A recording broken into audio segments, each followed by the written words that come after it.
Guys আমি এখন যাবো টিউশনে, আর অনেকটাই রোদ পড়েছে, আমাদের টিউশনটা একটু দেরিতেই হয়। চলো যাওয়া যাক নদীর ওই পার। বন্ধুরা দেখো, এখন আমি যাচ্ছি আমাদের টাঙ্গুর নদীর ব্রিজের ওপার দিয়ে, মানে ওপর দিয়ে।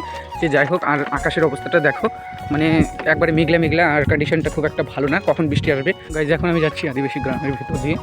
চলো যাওয়া যাক। আর কালকে যেখানে মানে পুজো হলো সেই জায়গাটা দিয়েও যাবো, তোমাদের দেখাচ্ছি যে অবস্থাটা কী রয়েছে। কালকে এখানে মেলা হয়েছিল, তার জন্য মানে লোক কিন্তু অনেক ছিল। আর আজকে সকালবেলায় এসেছি, একটা লোকও নেই, মানে এই জায়গা তো এমনিতেও ফাঁকা। আর কালকে ওই জায়গায় কিন্তু মেলার মতো বসেছিল, আর এখানে হয়েছিল পাঠা বলি, আর এখানে মুখোশ ছিল, আর ওইখানে ছিল ঠাকুরের মূর্তি। সে যাই হোক, আজকে কেউ নেই, আর আমি এখন এসে। তো গাইজ দেখো, আমার পেছনে রয়েছে মায়ের মন্দির, তো তোমাদের দেখাচ্ছি মায়ের মুখটা। কালকে তো ভিড়ের জন্য খুব একটা ভালো মতো দেখাতে পারিনি, চলো আজকে দেখাচ্ছি।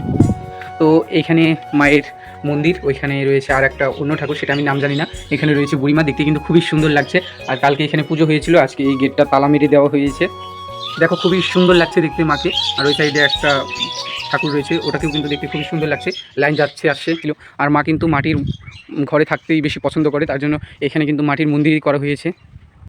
দেখো এটা হলো মায়ের বট গাছ, আর ওইদিকে রয়েছে মায়ের পুকুর, ওইখানে কিন্তু মানে কালকে পাঠা স্নান করানো হয়েছিল। এই দেখো এখানে পুরো জায়গাটাই কিন্তু মেলা হয়েছিল, আর অনেক কিছুই পড়া রয়েছে। আজকে সকালে একটা দোকানও নেই এই জায়গা দিয়ে, সব কিন্তু চলে গিয়েছে রাত্রে বেচাকেনা কমপ্লিট করে। তো আমি এখন চলে যাব টিউশনে, বেশি কথা বলবো না, চলো যাওয়া যাক।